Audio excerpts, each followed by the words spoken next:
Hey everyone, it's Ian from Optimize Your Marketing. In this video, we're going to be setting up your Facebook pixel or your Meta pixel, I should say, on your website using Google Tag Manager in 2024. So without further ado, let's dive right in. So as you can see, we are inside of the Facebook Ads Manager. This is important because you can't really access the pixel outside of here. So what you're going to do is you're going to come in here and you're going to select all tools, and then you are going to select business settings. From business settings, you will go down to data sources, select pixels, and then you are going to select view data sets. Now, once you're in view data sets, you will be able to create a new pixel. As you can see, I have a bunch of random pixels in here that I've used in the past. But what you can do is click add and then say test pixel. I've actually already done this. There's no other step here. I have it right here. So there's a test pixel. I'm not going to create another one for no reason. So what we'll do once we've created this is we'll click Open Events Manager. Now, once we're in Open Events Manager, we're going to be at this little dashboard screen as it loads in here. And what you'll need to do is you will need to come down here and select Setup Meta Pixel. So you're going to install this code manually because we are doing this on Google Tag Manager. So we're going to install the code manually. We are going to come up here to install base code because I've already walked through this process just to make sure that I remembered what I was doing.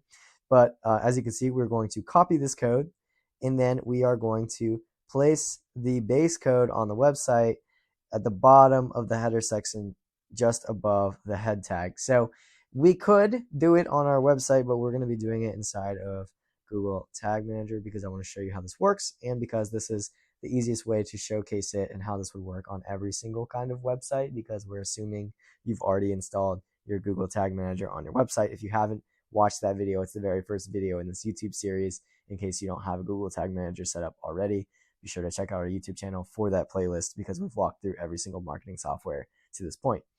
But what you're going to do when you're inside of your Google Tag Manager is you're going to go into tags and you're going to go into new, and you're going to say Facebook Pixel up here.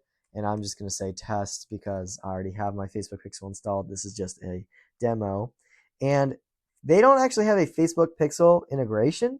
So you will actually have to use custom HTML, and you'll have to place that code that we grabbed by simply pressing that copy button. And we're going to Command V and place that code here.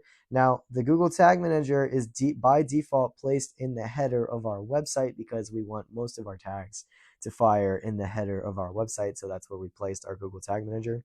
And so our triggering is going to be on all pages, and we are going to say save. Again, we want to have it on all pages because we want to be able to track and retarget from all sorts of pages.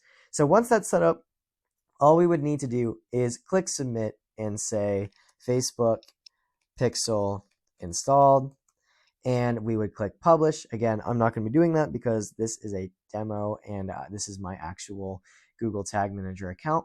But once you click submit, you can check if it's published on your site by coming back here and going through continue, selecting turn on advanced matching. I would recommend that, and then go to the pixel overview.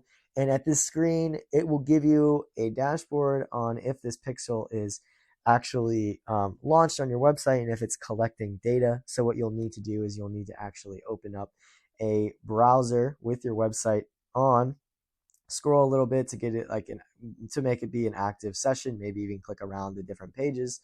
You can also use a Chrome extension like Wapalizer to make sure that your Facebook pixel is installed. As you can see, we have one here, so it is installed.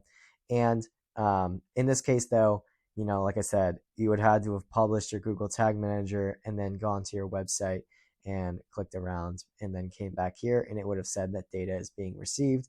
I think we can actually do that here. As you can see, this is our Optimized Marketing's website pixel, and you can see this is the kind of data that we're collecting on kind of like a daily basis. So that's how you install a Facebook pixel on your Google Tag Manager that is installed on your website in 2024. Please let me know if you have any questions by leaving a comment below. Thank you so much, and we'll hope to see you soon. Thanks.